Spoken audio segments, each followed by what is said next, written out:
Hola,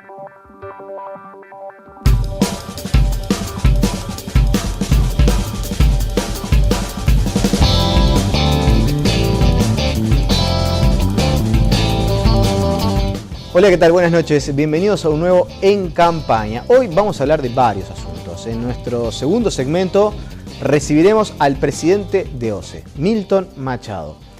¿Cómo es la calidad del agua potable en nuestro país? ¿Cómo avanzar en el saneamiento? ¿Qué es lo que queda por hacer? ¿Qué es lo que se ha hecho? Bueno, será parte de lo que conversaremos con el presidente de Obras Sanitarias del Estado. Y en nuestro primer segmento recibimos a alguien que hoy por hoy preside la Cámara de Diputados, hombre del departamento de Rocha, y quien además va a correr la carrera rumbo al sillón comunal seguramente el próximo año. Sobre muchos asuntos hablaremos también con el diputado Aníbal Pereira en Campaña. Aníbal Pereira nació en la capital del departamento de Rocha en noviembre de 1966. Integra las filas del Movimiento de Participación Popular y desde el año 1984 participó de la fundación de su sector político en su departamento de origen, así como también tuvo su pasaje por la dirigencia sindical militando en el Zunca. Después de su desempeño como edil de la Junta Departamental Rochense, fue electo diputado por el departamento en el año 2005 y desde el pasado mes de marzo tiene la responsabilidad de presidir la Cámara de Representantes. Hombre de carácter fuerte e ideas firmes, aspira a suceder al saliente Artigas Barrios en su cargo de intendente de Rocha, por lo que se postulará con ese objetivo en las departamentales del próximo año. Decíamos, hombre del departamento de Rocha, hay muchos temas para conversar con él. Le agradecemos su presencia esta noche, Aníbal Pereira. Gracias por acompañarnos. A ustedes, es un gusto. Bueno, a ver, ya vamos a estar hablando de lo que puede llegar a ser hipotéticamente la carrera comunal, qué resta por hacer, cuál es su visión acerca del departamento de Rocha. Pero ciertamente usted ahora está en una función muy importante, que es la presidencia de la Cámara de Representantes. Y muchas veces sucede que quienes ejercen ese cargo intentan darle cierta impronta personal, dejar algún legado de lo que ellos entienden su visión del funcionamiento de la Cámara de Representantes. ¿Cuál es su objetivo? ¿Qué es lo que piensa aplicar en este año? Que además es un año muy particular, entre otras cosas, por el tema de las elecciones, ¿no?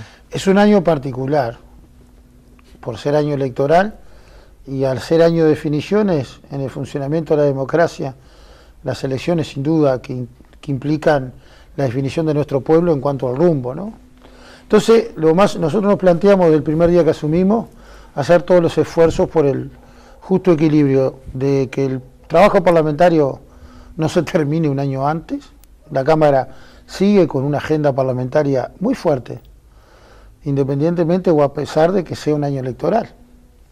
Y por otro lado, está lo que tú decías de que implica de la gestión de la Cámara, que tiene que ver, nosotros asumimos la presidencia con un tema muy delicado, con una denuncia en el juzgado de crimen organizado que allí en investigaciones que se hicieron en el Parlamento establecen en primera instancia con proveedores, ¿no? Y en las compras de la Cámara. Ese es un proceso que está en la vía judicial y que a su vez nosotros iniciamos todo el proceso de sumario. Se hicieron algunas pericias que nosotros ordenamos hacer que determinaron identificación de responsabilidades, pero eso está en un proceso. ¿Todavía no culminó ese proceso? Todavía no culminó. Más allá de que los funcionarios que habrían hecho estas acciones están identificados. Está en un proceso de... hubo una pericia, esa pericia en primera instancia establece responsabilidades, pero la justicia y el sumario administrativo que están en curso determinarán con las debidas procesos que se están llevando adelante quiénes o quién son los responsables. Bien, mientras tanto, ¿estos funcionarios siguen desempeñando sus tareas? No están desempeñando sus tareas. Separados del cargo.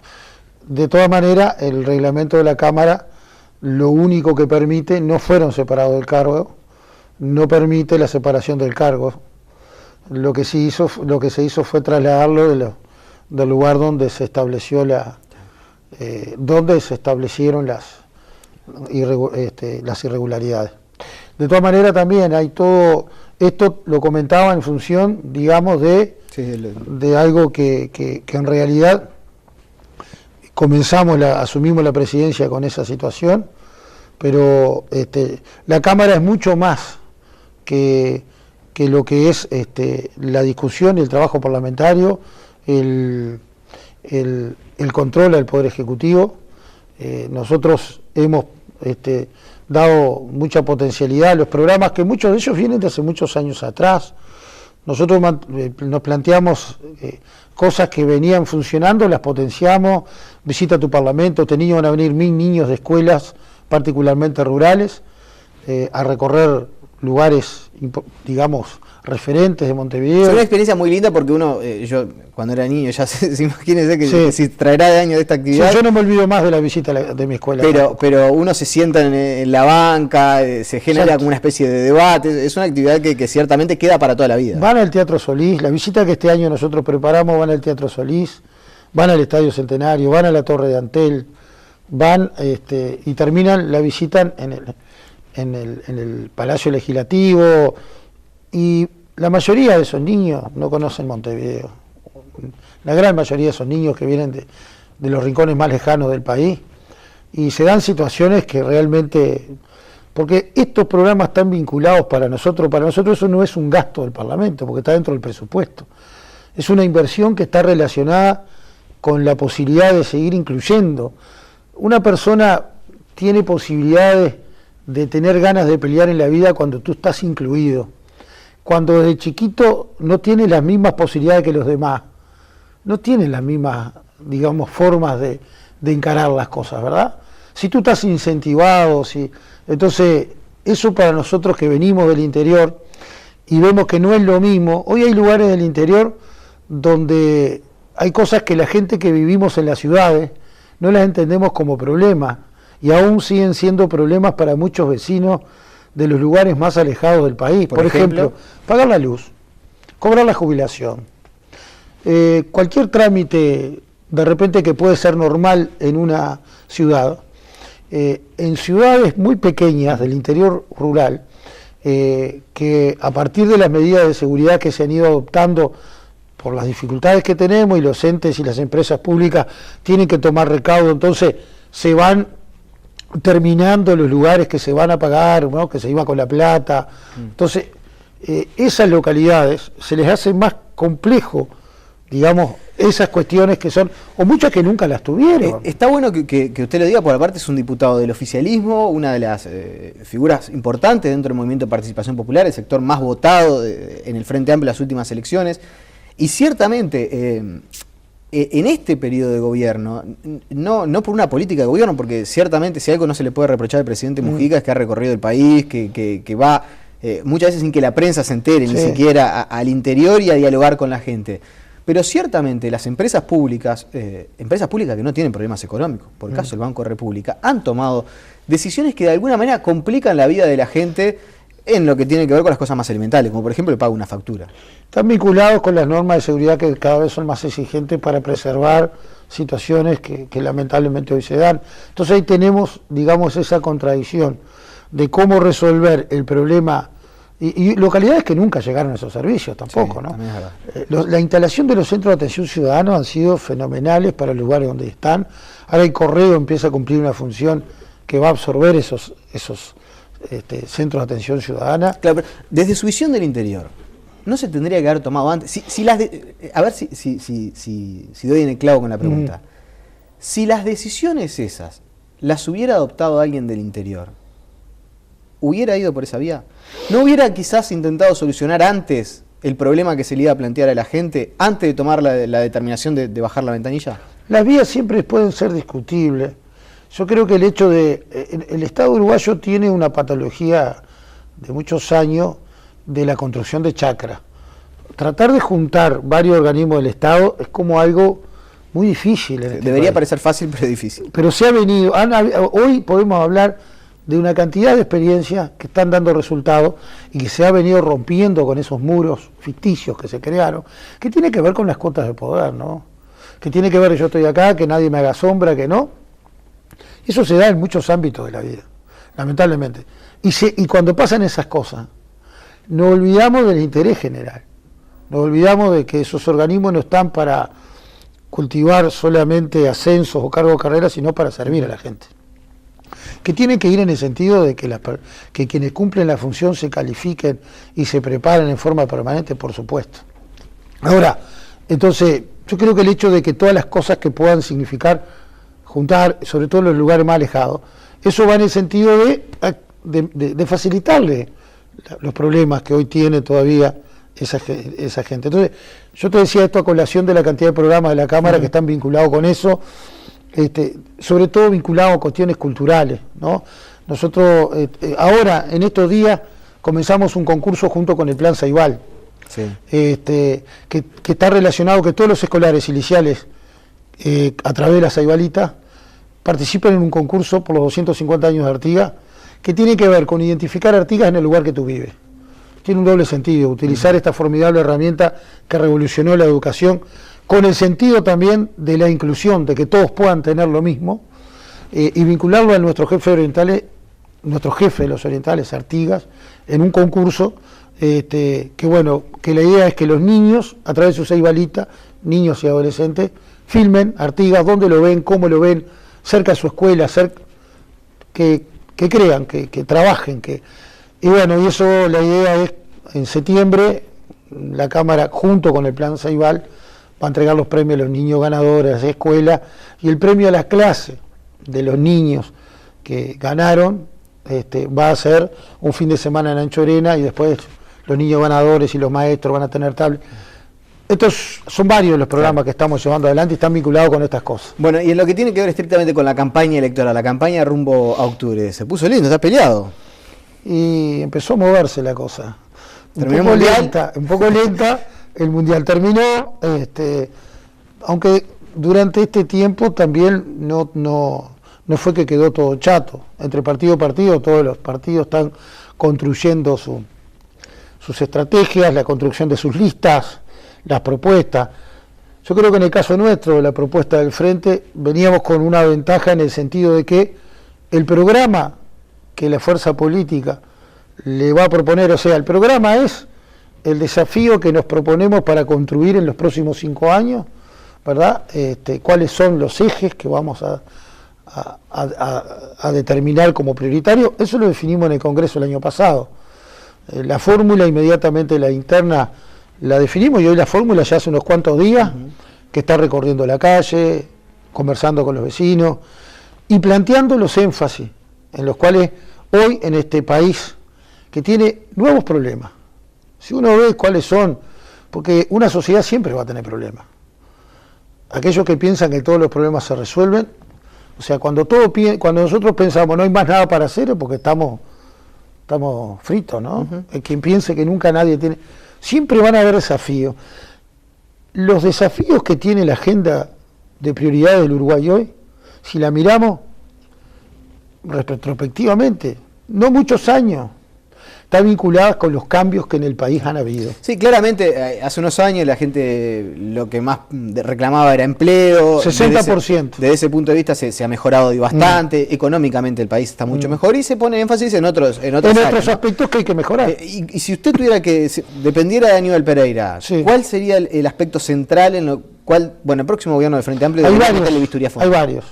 Pero quédese con uno. Los que están vinculados con los servicios, la calidad, tenemos que mejorar. La calidad de los servicios de salud. Hubo una primera etapa que fue la inclusión. Hoy todos los uruguayos básicamente están incluidos dentro de un sistema nacional integrado de salud. Pero notoriamente tenemos que seguir haciendo un esfuerzo para mejorar los servicios, porque esa inclusión masiva generó, por ejemplo, retrasos en esperas, para consultas, pero no solo en ACE, en toda la salud. Es un problema estructural que tenemos que seguir avanzando. Entonces, ahora los avances en el tema de los servicios están vinculados con la calidad, con la mejora, ¿verdad? Con ir afinando más la punta del lápiz, ¿no? Porque antes había, digamos, los problemas mayores que habían era que el sistema funcionaba, los sistemas funcionaban más o menos, pero había mucha gente que estaba excluida, en la salud, en la educación, vamos a hablar, una cantidad de cosas. La inclusión se viene dando de manera gradual, ¿verdad? Ahora, los énfasis tienen que empezar por ahí, seguir diversificando la matriz productiva, que eso es lo que genera los recursos para seguir distribuyendo. En Uruguay en estos años ha habido un avance fenomenal en la matriz energética. En Uruguay hace no muchos años habían apagones programados porque si no el sistema colapsaba. Eso no existe porque ha habido una planificación. Todas esas cosas son cadenas, ¿verdad?, que van construyendo otras realidades.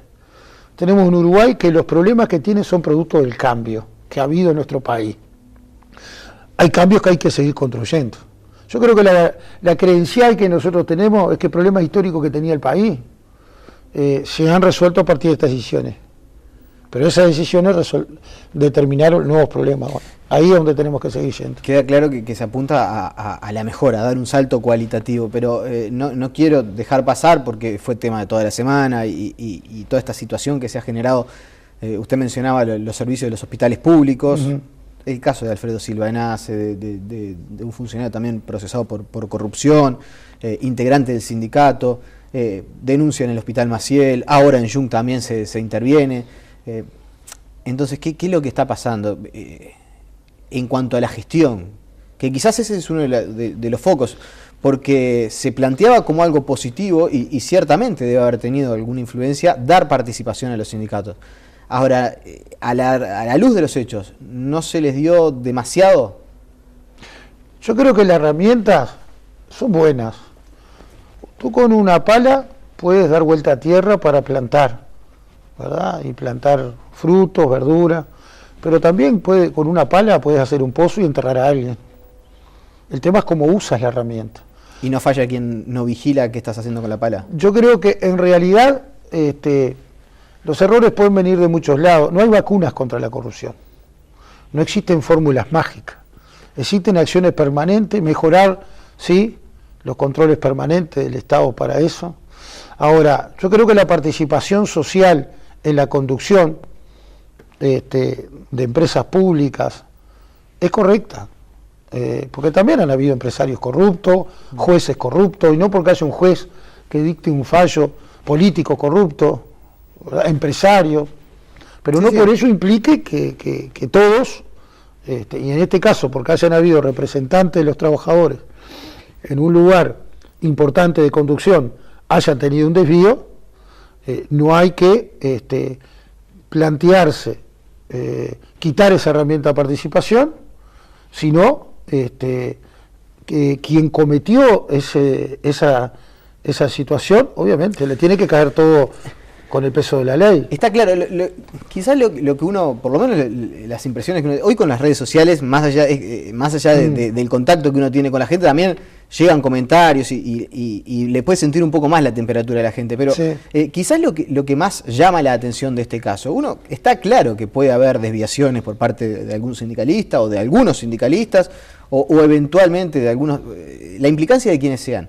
Lo que quizás sorprende un poco, llama la atención, es cómo esas personas lograban de alguna manera imponer ante otras autoridades ese modus operandi. Cómo desde hace, si bien hubo mecanismos de investigación, no se pudo determinar antes del fallo de la justicia, cómo se involucró a personalidades políticas, la ahora ministra Muniz, que aparece en un mail recomendando contra... O sea, cómo se termina envolviendo a un montón de gente que seguramente no tenía nada que ver, porque claramente falló el control, no se pudo detectar antes de que la justicia terminara con un fallo. ¿Usted sabe por qué la justicia determinó las responsabilidades? ¿Y por qué ACE no pudo? No, por las escuchas telefónicas. Eso fue lo que determinó básicamente la responsabilidad en estos hechos.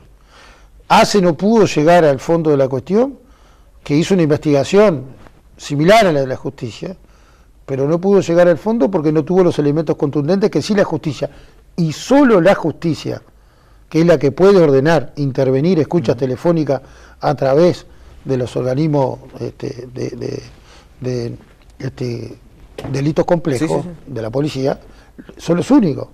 Ahí fue donde se determinó, y posteriormente esas escuchas, en las, digamos, en las diferentes pesquisas que se dieron dando, y cruces de informaciones, ahí se pudo, pero ahí es donde se determinó realmente la responsabilidad. Ni ACE, ni una investigadora del Parlamento, ni ningún otro elemento que se pudiera determinar iba a dar con eso. De que seguramente pueden haber los controles. Por ejemplo, ahora yo le comentaba que nosotros en el Parlamento, cuando asumimos la presidencia, nos encontramos con una situación compleja que se está investigando, que se llevó correctamente donde hay que llevarlo, que nosotros seguimos la experiencia por nuestra vía, pero hoy, ¿qué estamos haciendo? La semana que viene firmamos un llamado para mejorar en una auditoría externa lo que son los controles internos, porque si algo falló, hay que ver cuál es el sistema que hay que mejorar digamos, de todo lo que son el modus operandi, ¿verdad?, de los diferentes departamentos que podían estar.